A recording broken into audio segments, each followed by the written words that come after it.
우리 본문 앞쪽에 페이지 14쪽 보도록 할게요. 페이지 14쪽이요. 맨 앞쪽에 있습니다. 맨 앞에 페이지 14쪽이요. 볼게요, 얘들아. 본문 3은요, 센서 양말입니다. 볼게요. 케네스가 어렸을 때 경찰이 할아버지를 집으로 데려온 적이 있었습니다. 거리를 배회하던 할아버지를 경찰이 발견했는데 할아버지는 언제 어떻게 거기 왔는지 결국에 기억하지 못했습니다. 결국 할아버지가 알츠하이머를 앓고 있다는 것이 밝혀졌고요. 알츠하이머라는 건 환자의 기억과 사고력을 서서히 뺏어가는 뇌 질환입니다. 라는 것까지 체크할게요. 중학교에 다니면서 케네스는 종종 할아버지를 돌보았습니다. 할아버지가 자리에서 일어나 배회하기 시작하면요, 위험으로부터 보호하기 위해 따라다녔습니다.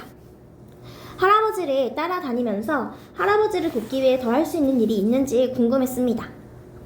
할아버지가 방에 있는 동안은 안전했지만 문제는 할아버지가 언제 방에서 나가는지 알 방법이 없다는 것이었습니다. 그러한 이유로 누군가가 항상 할아버지 곁에 있어야 했습니다. 어느 날 희망의 불꽃이 케네스의 뇌리를 스쳐갔습니다. 할아버지가 평소처럼 일어나 방바닥을 딛는 것을 보자 한 가지 생각이 떠올랐는데, 즉 무엇이다? 걸으려면 발로 디뎌야 한다는 것이었습니다. 네, 만일 걸을 때 큰 소리가 난다면 돌보는 사람을 깨울 수 있을 거예요. 그러면 가까이에서 자고 있는 사람들도 깨울 거예요. 근데 그것은 실용적이지 못하기 때문에 깨우고 싶은 사람에게만 모종의 신호를 보일 수는 없을까?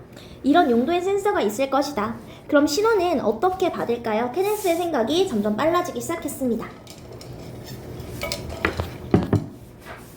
그가 마침내 생각한 것은요, 발 뒤꿈치에 센서가 붙은 양말과 모니터로 사용되는 스마트폰을 결합한 장치였습니다.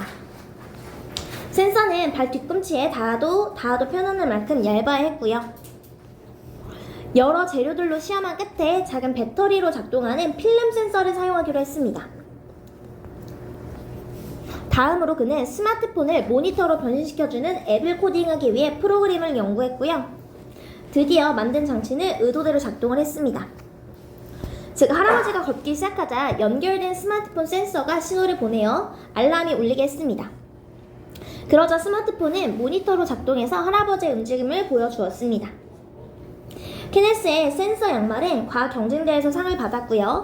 그는 이 장치를 개선하여 알츠하이머 환자들에게 나눠줄 계획을 세웠습니다. 즉, 이런 걸 통해서 우리가 뭘 알 수 있었다? 이 친구들 둘 다 뭐 했습니까, 얘들아? 관찰을 통해서 창의적인 생각이요. 관찰을 통해 창의적인 생각을 끄집어내려고 노력했고요. 실제로 구현을 했습니다. 사자를 관찰하여 마을의 평화를 가져왔고요. 할아버지를 관찰하여 알츠하이머 환자를 돕는 장치를 개발했고요. 그리고 우리도 새로운 눈으로 관찰해 봅시다 라는 거죠. 주제 하나만 돌려주시면 알 되었을까요? 그래서 이 친구들, 두 친구들 뭐다 얘들아? 둘 다 관찰을 통해서 뭔가 창의적인 생각을 이끌어냈다라는 거예요. 될까요? 넘어가서 이제 우리 이제 교재 볼 건데요. 우리 아까 전에 했었던 거 뒤로 가서 페이지 아기들 27쪽 보도록 할게요. 27쪽이요.